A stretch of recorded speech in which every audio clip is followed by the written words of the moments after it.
शायद तारीख़ हाल अहिड़ो असांजो हिकिड़ो बहादुर ज़िले जो सदर सईद ज़फ़रुल्लाह लाखो साहब, अल्लाह उनखे जन्नतुल फिरदौस में आला मक़ाम अता फ़रमाए। आमीन आमीन।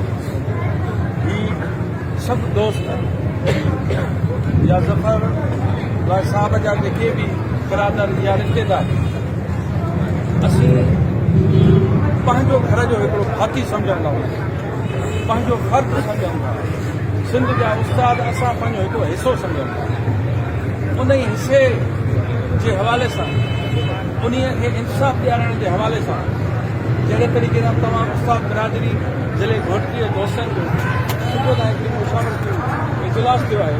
उन सां गॾोगॾु जीअं साईं सिकंदर चयो त राति खां वठी असीं इन ई वीचार में आख़िर त आया के इहे कुहारी किथां आया, किथां चढ़िया, कीअं असांजो अहिड़ो शींहं जवान शहीद थियो आहे। सॼी राति उते हुआसीं, वरी कुझु दोस्त हेॾे आया, साईं वरी सवेर वरी होॾे वियासीं।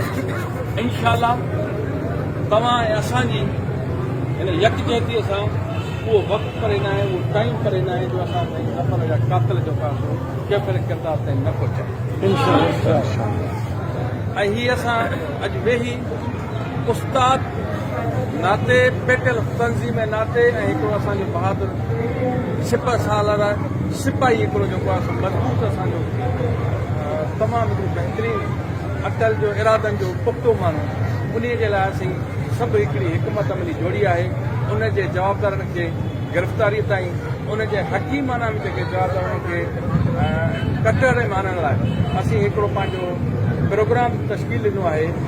पहिरियों त असां पहिरीं राति ई असां जेको आहे 3 ॾींहंनि जो सोग जो ऐलान कयो होसीं ऐं उन खां पोइ साईं सिकंदर जेको आहे 7 ॾींहंनि जे सोग जो ऐलान कयो, जंहिंखे सेकंड कंदे असांजे मर्कज़ी जनरल सेक्रेटरी जो साॻियो फ़ैसिलो बरक़रार रखियो आहे त 7 में सोग मल्हायो वेंदो, ॻाल्हियूं पटियूं ॿधी वेंदियूं।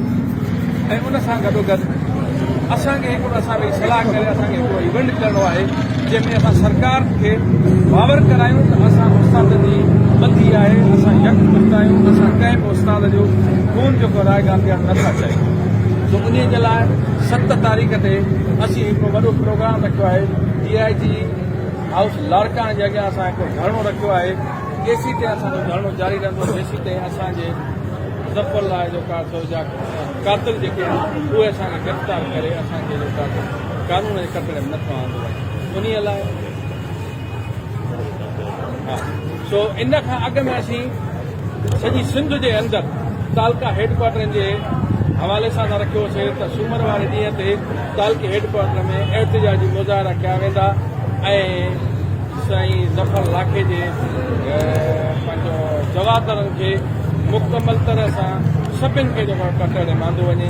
एसी ताईं जेको आहे असांजो हुन ॾींहं ते एहतिजाज जारी रहंदो ऐं 7 तारीख़ ते असां DIG लाड़काणे ऑफिस जे अॻियां जेको प्रोटेस्ट रखियो आहे।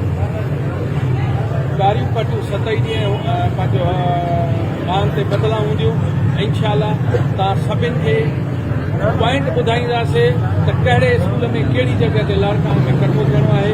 अहिड़े तरीक़े सां जीअं साईं सिकंदर चयो त जीअं कुझु टाइम अॻु में ही घोटकी जो ज़िलो हमेशह अवल दस्ते जो किरदारु अदा कंदो रहियो आहे।